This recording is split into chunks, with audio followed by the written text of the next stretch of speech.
কাল ছিল আমাদের পাড়ার একটি পুচকো বাবার কিন্তু অন্নপ্রাশন, আর তার ছিল কিন্তু একটা ছোট্টখাট্টো অনুষ্ঠান। সেই সেলিব্রেশনে যাব বলেই একেবারে সন্ধে সন্ধে রেডি হয়ে গিয়েছিলাম। খুব যে সন্ধে করে গিয়েছি তা কিন্তু না, ওই ধরুন 8:30 9টা নাগাদ কিন্তু বেরিয়েছিলাম। আর মাম্মামকে রেডি করে দেওয়ার পর মাম্মাম বলছে পাপাই কিন্তু আমার পার্টনার। দেখুন বাবা আর মেয়ের ভালোবাসা কতটা, সত্যি বাবারা কিন্তু মেয়েদের প্রচণ্ড ভালোবাসের, মেয়েরাও কিন্তু বাবাদেরই কিন্তু বেশি আদরের হয়। দেখুন দুজনের ভালোবাসা আমি একটু ক্যামেরা বন্দি না করে পারলামই না। এরা কিন্তু সবসময় এরকমটাই করে বাড়িতে, আর আমি তাই ভাবলাম যে এই সুযোগে একটুখানি ক্যামেরা বন্দি করে নিই। যাই হোক, ছোটো বেবির জন্য গিফট নিয়ে আমরা কিন্তু সরাসরি সেই অনুষ্ঠান বাড়ির উদ্দেশ্যে রওনা দিলাম। আর পায়ে হেঁটে কিন্তু মাত্র বাড়ি থেকে 1 থেকে কি 2 মিনিট একটুখানি, মানে বাড়ি আর অনুষ্ঠান বাড়ি কিন্তু বলতে গেলে প্রায় পাশাপাশি, তার জন্য পায়ে হেঁটেই কিন্তু যাচ্ছি। আর এত সুন্দর ডেকোরেশন করেছে দেখুন। হ্যাঁ, এই ছোট্ট বেবির কিন্তু বাবা মার বিয়ে, এমনকি ওদের বেবি শাওয়ার, এবার কিন্তু ওর রাইস সেরিমনিও আমরা কিন্তু খেতে এসেছি। বলতে গেলে সবটাই কিন্তু কমপ্লিট করলাম।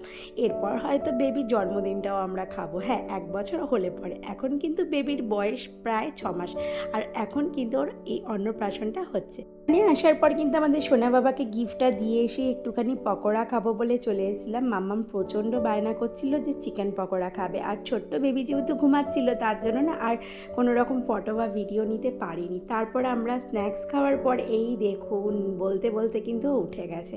তার জন্য সবাই একটু ওর সাথে ছবি নিচ্ছিল, আমরাও যথারীতি গিয়েছিলাম। কিন্তু ও দেখুন ঘুমে রীতিমতো টলছে, যেহেতু আজকে সারাটা দিন অনেকটাই টায়ার্ড ছিল। সকাল থেকে প্রচুর রিচুয়ালস ছিল, স্নান ছিল, একটার পর একটা, বেচারা কিন্তু কাহিল হয়ে গিয়েছে।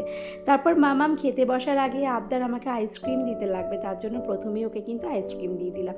তারপর আমাদের খাবার যেগুলো আর কি রাতের বেলা ডিনারের ব্যবস্থা ছিল সেখানে কিন্তু চলে গেলাম।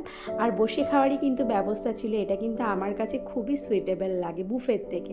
খাওয়া দাওয়া সেরে কিন্তু মাম্মাম সবাইকে একটুখানি নাচ দেখালো, আর বলছিল যে আমি নাচ করব, তোমরা একটুখানি দেখো। আর অনেকটাই কিন্তু ফাঁকা ফাঁকা হয়ে গিয়েছিল, প্রায় 10টার ওপর আর কি বেশি সময় ছিল তখন।